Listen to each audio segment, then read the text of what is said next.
일상생활에 궁금한 과학 이야기 많으시죠? 과학을 친절하고 재미있게 알려드리는 광마더 한선아입니다. 오늘은 어떤 이야기를 준비해 주셨어요? 에취! 봄만 되면 재채기 나고 눈물 나고 눈 가렵고 막 콧물 나고 이런 분들 굉장히 많으시지요? 바로 꽃가루 알레르기 때문인데요. 오늘은 꽃가루 알레르기에 대한 이야기를 하려고 해요. 자, 먼저 꽃가루가 뭔지에 대해서 알아볼까요? 꽃이 뭐 가루가 되는 건가? 이렇게 생각할 수도 있는데요. 사실 꽃가루는 씨로 번식을 하는 종자식물의 웅성 배우자체라고 이야기를 합니다. 동물로 치자면은 정자와 같은 것이에요. 웅성 배우자체가 씨방에 들어가서 씨가 생기고 이 씨가 번식을 하는 그런 것이죠. 씨를 매주르면 사실은 꽃가루가 수술해서 나와서 암술로 이동하는 과정이 필요하죠. 꽃가루인데 발이 없잖아요. 발이 없어서 암술로 이동을 하는데 외부의 도움을 받아야 돼요. 바람의 도움을 받는 것, 그리고 새의 도움을 받는 것, 그리고 나비나 벌 같은 곤충의 도움을 받는 것, 이렇게 세 종류의 꽃가루가 있다고 보시면 됩니다. 우리에게 알레르기를 일으키는 것은요, 바람의 도움을 받는 식물이 되겠어요. 바람에 날려야 되는 꽃가루는 생각하기에 굉장히 가벼워야 되겠죠. 바람에 날리는 꽃가루는 굉장히 작고 가볍기 때문에 이것이 더 멀리 퍼져나갈 수가 있어요. 곤충이나 동물에 의한 꽃가루 같은 경우에는 크기가 크고 굉장히 끈적끈적하기 때문에 사실은 꽃가루 알레르기를 일으키지 않아요. 왜냐하면 사람한테 흡입이 되지 않기 때문이죠. 그래서 우리가 병원에 꽃다발, 꽃바구니 못 갖고 들어가게 하잖아요. 알레르기 때문에 안 돼요 그러는데 그것은 잘못된 상식이에요.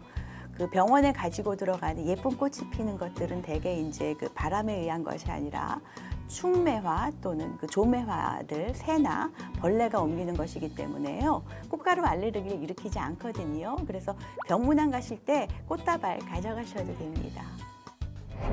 네, 박사님, 저희가 오늘 알레르기 이야기를 하고 있잖아요. 근데 알레르기라는 게 정확히 뭐예요? 알레르기라는 것은 몸의 일종의 면역 반응인데요. 면역 반응은 몸에 나쁜 것이 들어왔을 때 몸이 그것을 알아채고 그것을 밖으로 내보내려는 일들이에요. 그런데 이 면역 반응이 조금 과하게 나타나는 것을 우리가 알레르기라고 이야기를 하죠. 그래서 꽃가루가 우리 몸에 아주 해로운 무엇이야 라고 생각을 해서 그것에 반응을 해서 막 피부도 부풀어 오르고 목이 붓기도 하고 이런 여러 가지 반응들이 생기는 거죠. 콧물이나 재채기 같은 것들은 꽃가루를 어떻게든 밖으로 내보내기 위한 몸의 자연스러운 반응이라고 보시면 되겠어요. 그러면 이게 꽃가루 알레르기가 힘든 게 그 면역 반응이 일어나니까 힘든 거죠? 그렇죠. 면역 반응이 일어나니까 힘든 건데 그러면 왜 꽃가루가 면역 반응이 일어나지?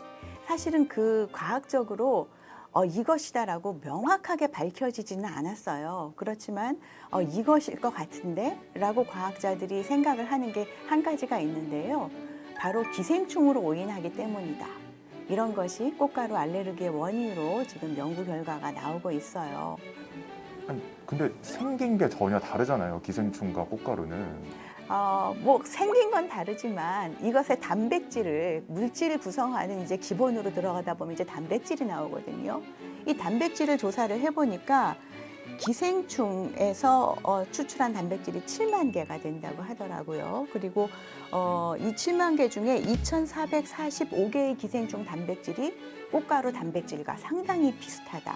그래서 이 꽃가루가 들어왔을 때 일부 사람들은 이건 우리 몸에 해로운 기생충이야 라는 것을 면역이 기억을 하고 있다가 그것이 작동을 하기 때문에 알레르기 반응이 일어나는 거죠.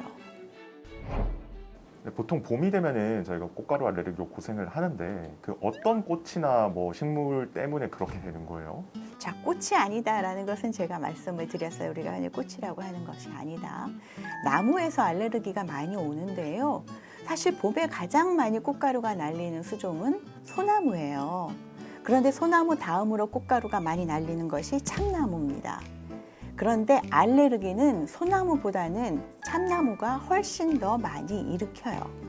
그래서 봄에 이제 송화가루 막 날리면은 차도 지저분해지지만 재채기도 저것 때문에 나오는 거야라고 생각을 하기가 쉬운데 소나무로서는 참 억울한 일이죠. 보통 우리가 이제 소나무가 송화가루라고 하는 게 노란색이고 눈에 엄청 잘 보이잖아요. 그래서 그렇게 사람들이 요것 때문이야라고 생각을 많이 하는 거라는 거죠. 그렇죠. 그 외에도 오리나무, 자작나무, 삼나무 이런 것들이 나무에서 나오는 꽃가루가 굉장히 알레르기를 많이 일으킨다고 해요.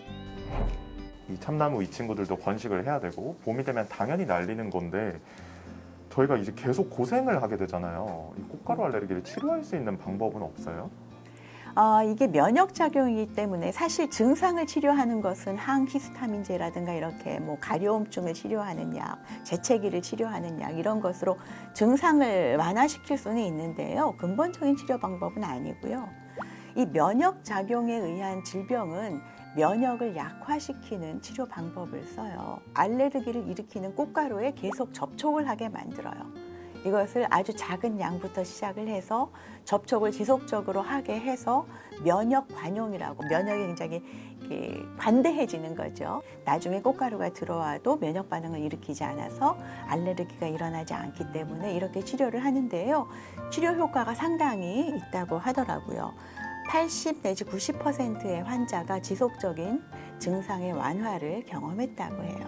면역 치료라는 게 저희가 보통 그 바이러스 백신 맞을 때는 미리 한번 싸워보고 준비를 하는 거잖아요. 그렇죠. 그것과는 다르게 얘네 괜찮은 거야? 이렇게 좀 알려주는 그런 느낌인가요? 네, 그렇죠. 그러니까 면역 관문을 작동하게끔 하는 것이 바로 면역 치료라고 할 수 있겠습니다.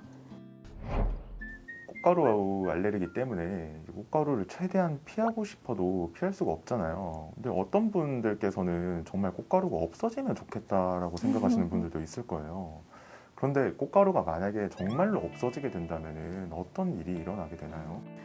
꽃가루가 없어지면 씨앗으로 번식을 하는 종자식물이 멸종하겠죠. 언젠가는. 뭐 식물 없으면 어때? 라고 생각하시는 분 아무도 안 계시죠. 이 종자식물이 없으면은 우리 식량이 사라지고요.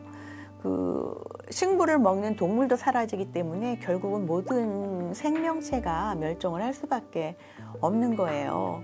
그래서 이 씨앗은 사실은 굉장히 중요한 역할을 하고 씨앗을 맺기 위한 꽃가루도 정말 중요한 아주 작지만 중요한 것이다라는 것을 인지를 하시고 너무 미워하지 마시고 잘 피하면서 이 봄을 슬기롭게 넘기셔야겠습니다. 예, 오늘 준비한 꽃가루 알레르기 이야기는 여기까지입니다. 재밌게 보셨으면 구독과 좋아요 부탁드립니다. 고맙습니다.